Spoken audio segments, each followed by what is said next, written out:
Hi all, my name's Hannah and I'm the C5 Nut. Well, you guys are probably wondering why I haven't uploaded any videos lately, and I think the time is right for you guys to actually know exactly what's been going on in my life. Um, right, some of you are aware, some of you aren't. I suffer with depression and anxiety, and during lockdown, I needed to get out of this flat. You know, it's screwing up here quite badly for me. So, been looking quite a few months for vans, and sure enough, just by the skin of my teeth, I managed to find a van.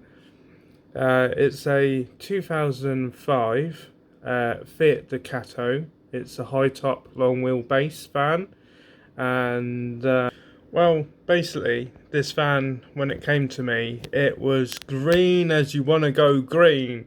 This van was filthy, and um, the first thing I had to do was take it round to a friend's house and get it cleaned.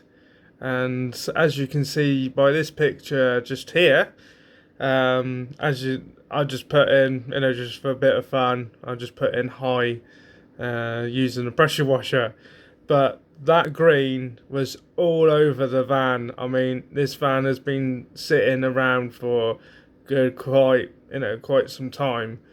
So first things first, to convert in a van is make sure it's nice and clean, make sure it's mechanically sound, and all the other bits and pieces. Right, now the clips you're going to see here, or the photos I'm going to show you in this video, is something that's been going on for the last 3 weeks. I've been doing it in stages. So one stage I'm sort of doing a bit more on the van on the inside, and then when it comes to the weekend, or especially my day off, I then do mechanical bits on the van as well. So what I'm going to try and do is for this video, is make all the mechanical bits in one area and then do the conversion in the other area. So, right, so the first things first is clean the van. I noticed driving the van to my friend's house has engine management light on. So next stage is plugging it in and find out why I've got that engine management light. Sure enough, it turned out to be just a break in the wire between the ECU and the fan control relay, which is happy news for me. Nice easy fix. The dashboard was all in bits. Now, for you guys at home, that probably set alarm bells off for you. But the guy who actually delivered the van to me did say that he had some issues with the lights. So the lights would only work on high beam instead of dip beam. So okay, that's fine. I always look. I always see potential on anything that people think is rubbish, shouldn't be on the road, it should be scrapped. I always see the true potential of that van, and a lot of people would just walk away and never touch it with a barge pole. But for me, yeah, that van's been, it's getting up there. Every step of the way, it's been fighting back, which is nothing new.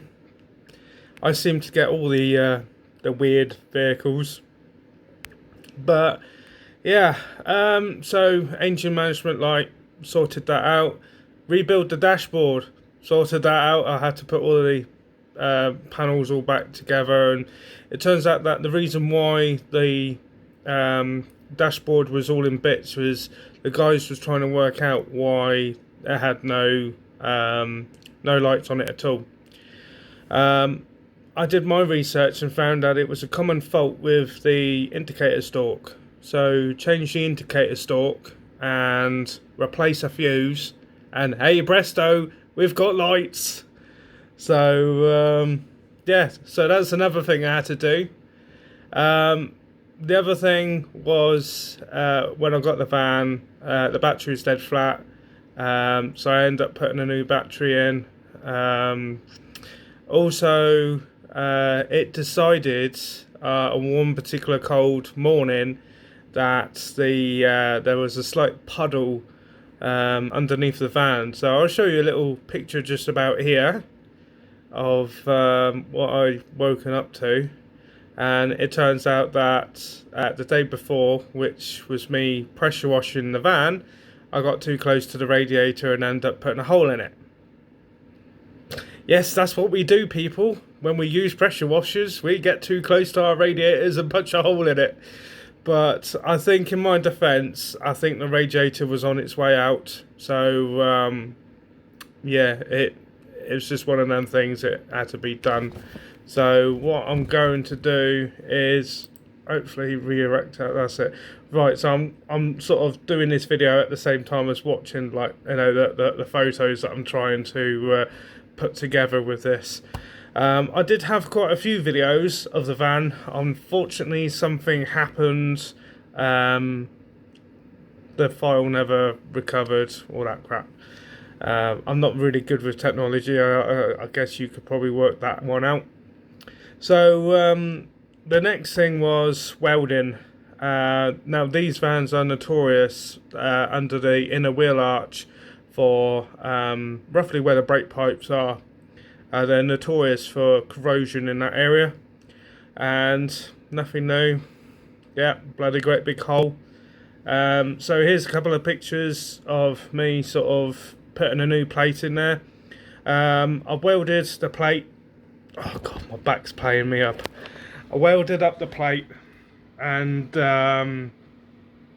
put some sealant around roughly where the welds are, just to give it more added protection, and plus the fact I don't want to be doing this job like 6-7 years down the road.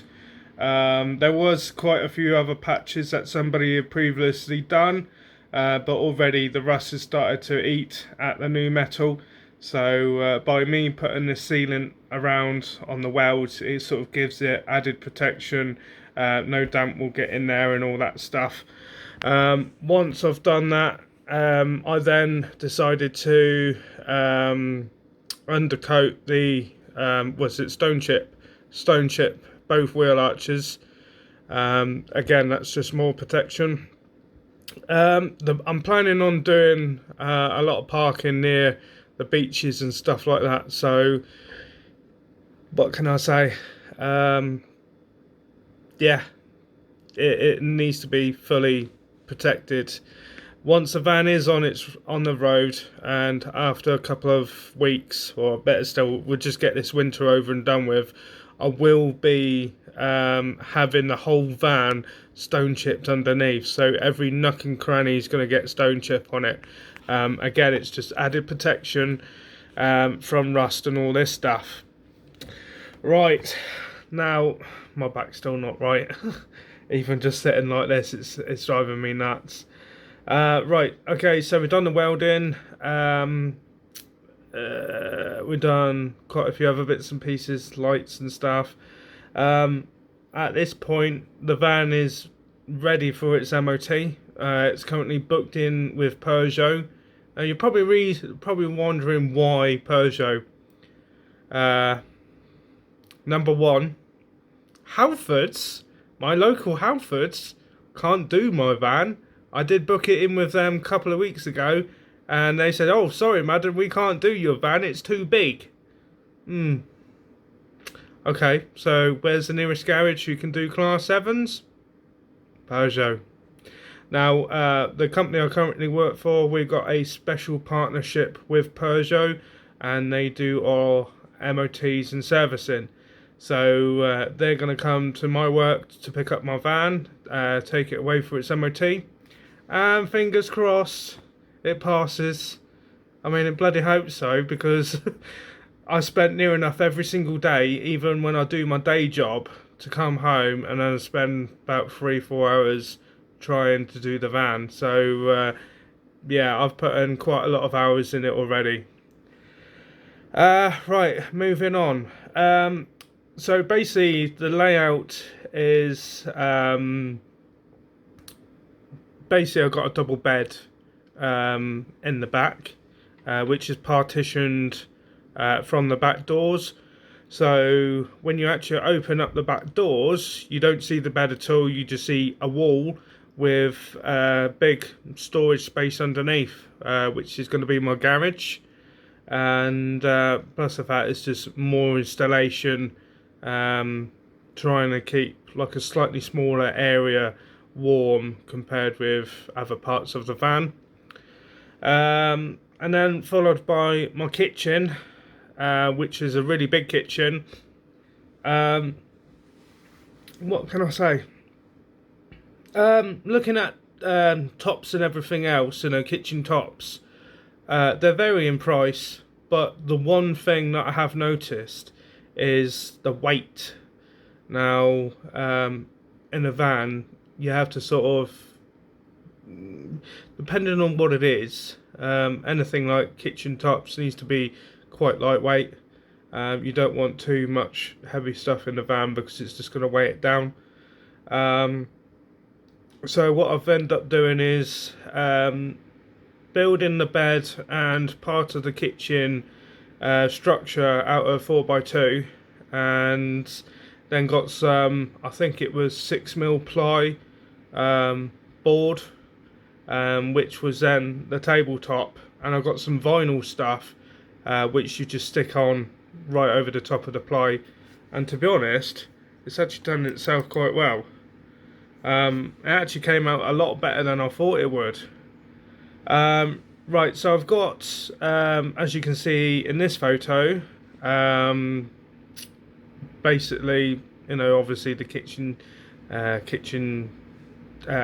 sink and taps and things. That's all stuff I've recently bought. Now, the type of heating I'm going to have is it's basically Ebby Spectra. Don't quote me. I'm sort of I don't pronounce words very well. It's whatever it is. It's an Airtronic D2, which is a 2 kilowatt diesel heater. I've had that heater for about 9 or 10 years. It was in one of my previous caravans. It kicks out a lot of heat. And by this photo here, I took it to work just to make sure that it was all working. And sure enough, it was. I was quite shocked that it still works after all that time. It did smoke a little bit, but that's only because at the time I was running it on red diesel. Where I used to work back in Plymouth, we can easily get a hold of red diesel, and basically it was a cheap source of fuel for me to run the diesel heater on red diesel than it was to just run it on white. So yep, there's no oh, you can't do this because it's illegal and all this stuff. If you're going to stick it in your car, then yes, it becomes illegal. If you're going to stick it in your boat or diesel heater, it's all legit. The police can't do you for it. So yeah.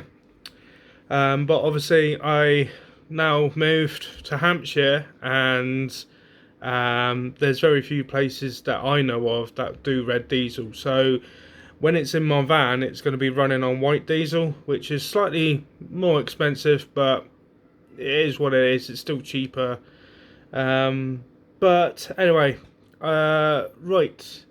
So here's a couple of photos. I've got twin leisure batteries, which are 110 ampere hour batteries each, which are AGM batteries. And difference between AGM and the standard lead acid batteries is you can only take you can only take 20% of the power of a lead acid battery, compared with an AGM, which you can pull down to, I think it was about 50% or down to 40 or even less. I can't remember, but it's something along those lines. AGMs, they will give out a lot more power, and they'll be happy to drain quite, you can drain them really hard and they will still recover quite well. Right, also in the photo, there is a, I've got to remember what it is now. Is an inverter, which is 1,500 watt inverter used to power an air conditioning system in a motorhome. It was due for scrap, and me being me, I've repurposed it, and it's going to supply all the power that I need in the van. So yeah, what can I say? Here's right now, as you can see, I've now started to build the partition wall, which separates the bed from the back doors. What can I say? That's going to get carpet all over that, so when you're actually in the bed area, you don't actually touch the wooden panels. All that's going to be hidden is sort of like, you know, carpet's going to be hidden, the panels as well away. So I've got the carpet. Haven't attempted to fit the carpet just yet, only because there's a slight snag, and that is because the van's not MOT'd yet. I'm a bit reluctant to put any installation into the van just in case it needs welding, and once it's actually MOT'd, believe it or not, I'm going to take the whole van apart again to then put the installation inside the walls. So for you guys at home, maybe think, well, that's a waste of time. Believe me, I can take that van apart and put it all back together in about a day. It's a day worth of work. So yeah, it is what it is. It's how I build it. It just basically, you know, I'm not having to wait for the MOT. I can still be working on the van even though it's got no MOT on it.